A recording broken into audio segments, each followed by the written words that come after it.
കടക്കൽ ക്ഷേത്രത്തിൽ ദേവസ്വം ബോർഡിൻ്റെ ക്ഷേത്രത്തിൽ കൊണ്ടുവന്ന് ഇവർ ഗാനമേള നടത്തി. എന്താ ഗാനമേള? പുഷ്പനെ അറിയാമോ?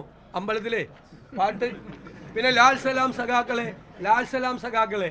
എന്നിട്ട് ബാക്കിൽ വീഡിയോ വാളിൽ അരിവാൾ ചിട്ടിയ നക്ഷത്രം, DYFI, CPM ഇതൊക്കെ തെളിയുന്നു. നാണം കെട്ട പാർട്ടിയല്ലേ ഇത്, നാണം കെട്ട പാർട്ടി. അവിടെ അതിൻ്റെ പേരിൽ ഒരു സംഘർഷം ഉണ്ടായി. BJPക്ക് സ്പേസ് ഉണ്ടാക്കി കൊടുക്കുകയാണ് ഇവരുടെ ലക്ഷ്യം. 2 കിലോ കഞ്ചാവുമായിട്ട് അറസ്റ്റ് ചെയ്തത് SFI നേതാവിനല്ലേ? ഇത് ഒന്നാമത്തെ സംഭവമാണ്. സംസ്ഥാനത്തിൻ്റെ വിവിധ ഭാഗങ്ങളിൽ നടന്ന പല പ്രശ്നങ്ങളും ഹോസ്റ്റലിൽ നടക്കുന്നത് ഈ നേതാക്കൾക്ക്. അവർക്ക് ഡ്രഗ്സിന് പൈസ വേണം. പൈസ കിട്ടാത്തപ്പോഴാണ് അവർ റാഗിങ് നടത്തിയത്. അവർ കുറ്റവാളികളാണ്, തെറ്റ് ചെയ്തവരാണ് എന്ന് SFI സംസ്ഥാന സെക്രട്ടറി തന്നെ പറഞ്ഞല്ലോ. പിന്നെ ഇവർക്ക് മന്ത്രിമാർക്ക് എന്താ എത്ര വിഷമം? നിങ്ങളെ വളരെ വ്യക്തമായിട്ട് പോലീസ് പറഞ്ഞല്ലോ. പോലീസ് വളരെ കൈരളി പറഞ്ഞാൽ കേസുകാരൻ വരില്ല, അതിൽ പ്രതിയാവില്ല. പോലീസാണ് അന്വേഷിക്കുന്നത്. പോലീസ് വളരെ കൃത്യമായിട്ട് പറഞ്ഞു, സമ്മർദ്ദം കൊണ്ട് നിരപരാധികളെ കേസിൽ കൊടുക്കില്ല എന്ന് പറഞ്ഞു. കേസിൽ കുടുക്കിയിരിക്കുന്ന ആളുകൾ ആരൊക്കെയാണെന്ന് എല്ലാവർക്കും അറിയാം.